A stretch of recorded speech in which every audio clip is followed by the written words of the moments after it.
Hello and welcome to BYJU'S IAS. Welcome to Daily Quiz. Let's look at question number 1. To increase the area under bamboo plantation where in non-forest government as well as private lands.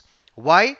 To supplement farm income. Statement number 2, to reduce dependency on import of bamboo and bamboo products. Statement number 3, to provide a guaranteed MSP on the bamboo produce. And number 4, bamboo outside forest areas has been excluded from the definition of a tree. Which of the above is or are correct regarding the National Bamboo Mission? Pause the video and let me know the answer to this question in the comment section below. India is the world's second largest cultivator of bamboo after China. The year was 2006. The government of India launched National Bamboo Mission. The year was 2018 and this mission was restructured. Statement number 1 is correct. Statement number 2 is correct. Statement number 4 is correct. C is the right answer. That means the year was 2017 when bamboo outside forest areas, it was excluded from the definition of the tree by amending the Indian Forest Act of 1927. So in the year 2017, this act was amended to exclude bamboo outside forest areas from the definition of the tree, which makes it even more easier to cut them. Similarly, the area under bamboo plantation in non-forest government as well as private lands was sought to be increased to supplement farm income so that we reduce the dependency on the import of bamboo and bamboo products. 1, 2, 4, C is the right answer. What is the context? This is today's Indian Express newspaper. Page number 1, in bamboo clone crash barriers, a cost-effective road safety solution. Let's look at question number 2. It is being implemented in partnership with states to provide functional tap water connection to every rural home by the year 2030.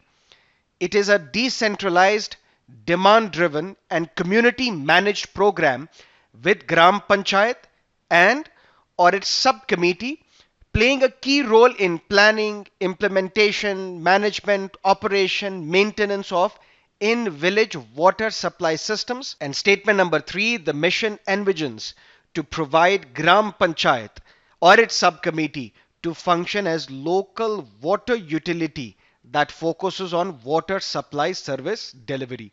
Which of these statements regarding Jal Jeevan Mission is or are correct? When we look at statement number 1, everything regarding statement number 1 is correct except the year. So the objective is that this Jal Jeevan Mission is being implemented with active cooperation and partnership from the states of India so that we are able to provide tap water connection to every rural household by the year 2024. That's why statement number 1 is incorrect, but both these statements are correct. So C, 2 and 3 is the right answer. So this is a beautiful example of a bottom-up approach and not a top-down approach where the center or state is deciding and identifying homes where we need tap water connection. It is the Gram Panchayat from where we get the details. And Gram Panchayat plays a stellar role in planning, management, operation, and even maintenance of these water supply systems. What is the context? This is yesterday's PIB news. Members of the parliament to play an active role in making Jal Jeevan Mission a Jan Andolan, says Ministry of Jal Shakti. Let's look at previous year's question paper, Prelims 2019. Which one of the following statements is not correct? Hepatitis B virus is transmitted much like HIV. This is correct. Some of those infected with hepatitis B and C viruses do not show the symptoms for many years. Even this is correct. Globally, the number of people infected with hepatitis B and C viruses are several times more than those infected with HIV. This is also correct. But hepatitis B, unlike hepatitis C, does not have a vaccine. This is wrong, because hepatitis B vaccine is safe and effective and it is recommended for all infants at the time of the birth, and it is recommended for all children up to the age of 18 years.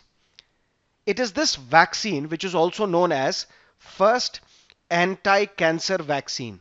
Why? Because it prevents hepatitis B, and it is this hepatitis B which is the leading cause of liver cancer worldwide.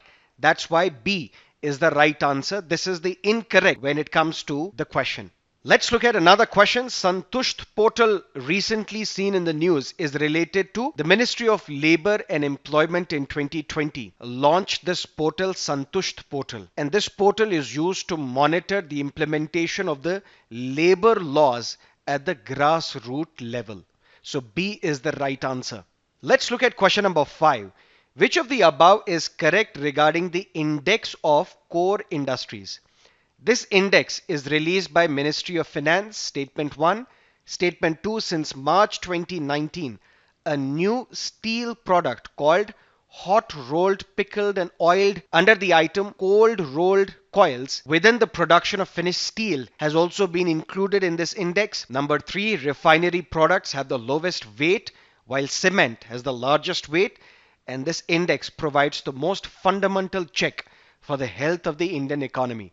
Which of the above statements is or are correct? This index is not released by Ministry of Finance. Instead, Department of Promotion of Industry and Internal Trade, this department which comes under the Ministry of Commerce and Industry, this department releases this index. So statement number 1 is wrong. Statement number 2 is correct.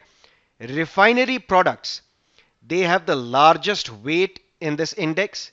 Cement has the lowest weight. So statement number 3 is incorrect. This index, yes, it provides the most fundamental check for the health of the Indian economy. So 2 and 4 is right. C is the right answer. What is the context?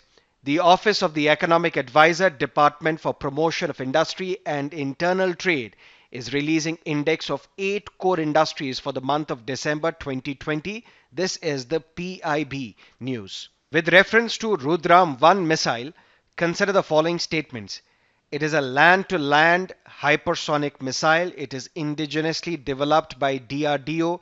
It can lock into a target not only before launch, but also after it has been launched.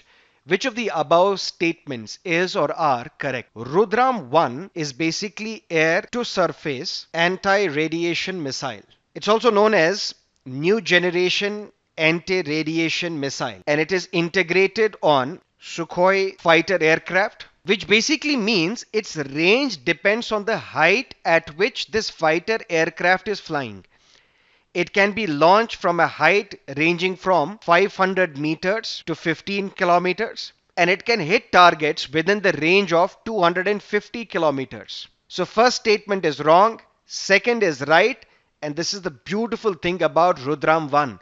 It can lock into a target not only before it is launched, but also after it has been launched. So C, 2 and 3 is the right answer. Now let's look at the fact of the day: V-shaped economic recovery and K-shaped economic recovery. If you look at economic recovery, one is this V-shaped recovery. Here, economy recovers very quickly with no one left behind. Economic survey, which was recently released, it says India's economy is firmly in the middle of a V-shaped recovery and will bounce back to record 11% growth in the year 2021 to 2022. So this V-shaped recovery will look like this.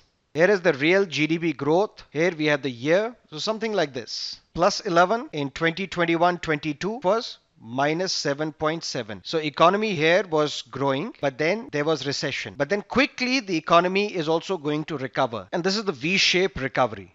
This is the GDP, this is the time, there is a recession period, but then quickly the economy recovers and no one is left behind. But now COVID has led to another symbol entering the picture. That's what we call K-shaped recovery. And this is very troubling as well. Look at this. This gives us sense that it is a K symbol. This K-shaped recovery basically means that economy rebounds unevenly. That's why when economic survey says that we are in the middle of a firm V-shaped recovery, there are some critics who say no, India is in a K-shaped recovery, which means economy rebounds but unevenly. A K-shaped recovery is a post-recession scenario. This is prior to COVID-19, and then there was this recession period. Everybody suffered. But after recession, some sectors are rebounding quite effectively, but there are other sectors which are still falling. That means economy is rebounding but unevenly. This is where technology, retail, software services, they are recovering. But when we look at travel, entertainment, hospitality, other services, they are still on a decline. And that is why we say this economic recovery resembles a symbol K, with some sectors rebounding but other sectors still falling down. That is it from our daily quiz. Thank you for being with us. Have a great day.